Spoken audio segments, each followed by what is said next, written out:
कार्तिक कृष्ण गणेश चतुर्थी व्रत कथा। दैत्यराज वृत्रासुर की कथा।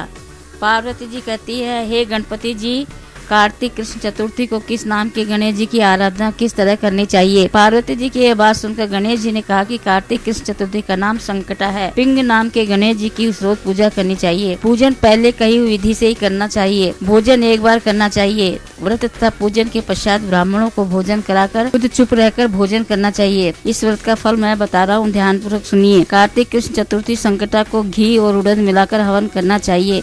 ऐसा करने से मनुष्य को सबकी तरह की सफलता प्राप्त होती है। श्री कृष्ण जी ने कहा कि वृत्रासुर राक्षस ने तीनों लोकों को विजित कर देवों को अपने अधीन कर लिया।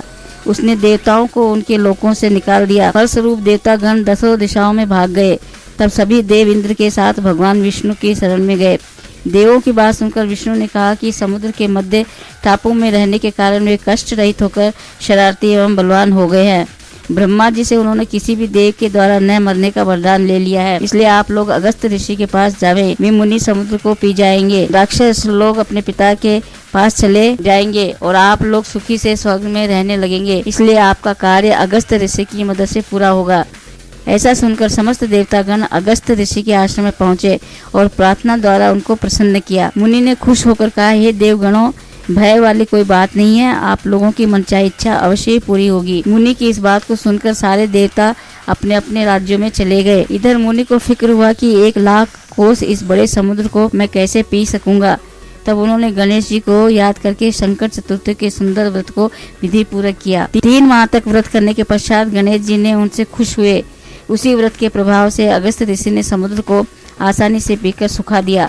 गणेश जी की इस बात से पार्वती जी बहुत खुश हुई और कहने लगी कि मेरा पुत्र संसार द्वारा पूजित है और सारी सिद्धियों को देने वाला है। कृष्ण जी कहते हैं कि हे युधिष्ठिर, आप भी चतुर्थी का व्रत कीजिए। इसके करने से आप जल्दी ही सब दुश्मनों पर विजय पाकर अपना राज्य प्राप्त कर लेंगे। श्री कृष्ण जी के कहे अनुसार युधिष्ठिर ने गणपति जी का व्रत किया। व्रत के प्रभाव से उन्होंने दुश्मनों को जीत कर अपना राज्य पुनः प्राप्त कर लिया।